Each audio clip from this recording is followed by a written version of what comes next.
Looking natural is important to you in a wig or a topper. We're going to go through what the difference between a machine-made piece, which is this guy here, and a handmade piece, which is this guy here, so that you know how they look and what the difference is, okay? Now, just as it sounds, handmade pieces are made by hand. Every single piece of hair is like tied knot by knot by knot onto the piece. The construction changes a few things: the realism, the comfort, the movability, the longevity of the piece. These are all important things to consider. Now, I personally find that hand tied pieces definitely look more natural. So I have this beautiful unit here and its application, right?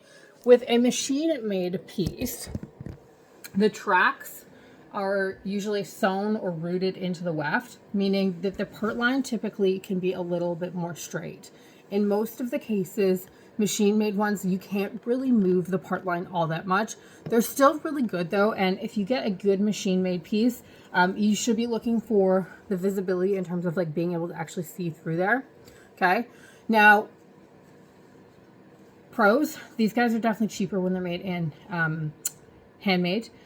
They can lay flat. Sometimes the hand-tied ones can be a little bit bumpier, but a natural part line too, if it's kind of zigzag, can be a little bit more textured too. For hair loss clients though, I personally always will go with hand-tied because it is just more natural looking, okay? It's going to give you the most natural scalp appearance. It's going to lay flatter on your thinning areas. It's going to be more comfortable for your thinning scalp. Sometimes these guys have a lot of rows just sewn into them, so they can be a little bit more uncomfortable. Machine mades are also mass manufactured, meaning that there's a lot of them on the market. Now, when we go past machine made or handmade, there is also types of hair that you want to consider. So Chinese, Indian, Brazilian, all those kinds of things. And if you're unfamiliar with what that means, it's actually the type of hair that comes from a person. And we have a whole video up here that you can access on that. Not all human hair is the same. We hear the words Remy, human, and we think, oh my God, this is immediately amazing. But all that means is actually does the cuticle run in the same direction. So if you want to go check that out. Now, the other thing too, when you are looking at a topper, you want to know that when you're buying them, you don't want to just take them out and you want to plop them on your head. 99.9% of the time, you want to have these naturally cut, sculpted, because they will look very, very bulky. And I actually have a video of me cutting the one that I'm actually currently wearing on my own head right now. And the one that is on my own head is actually a machine made one, and it is one of our lower quality toppers. It's from our Essential line. It's a price point sensitive piece for people that are just kind of dabbling or people that are just looking for volume. And in my case, that was what I was looking for, was just some volume, and also the visibility of like being able to camouflage greasy hair. So that's why I went with that one.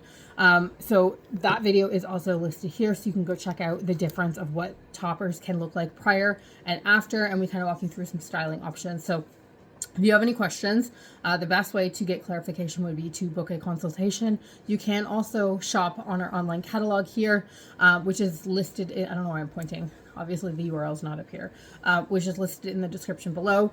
And if you're not quite ready to buy, but you're starting to like browse and you're just looking for education and information, we do have our private community as well, which you can access, which is also down in the descriptions, where we post a lot of hair loss busting myths. I hope you all have a beautiful day. And if you got value from this video, I would super appreciate it if you could drop a heart in the comments, because that helps us spike into the algorithm and get a little bit further so that we can hopefully help another person that is on their learning discovery.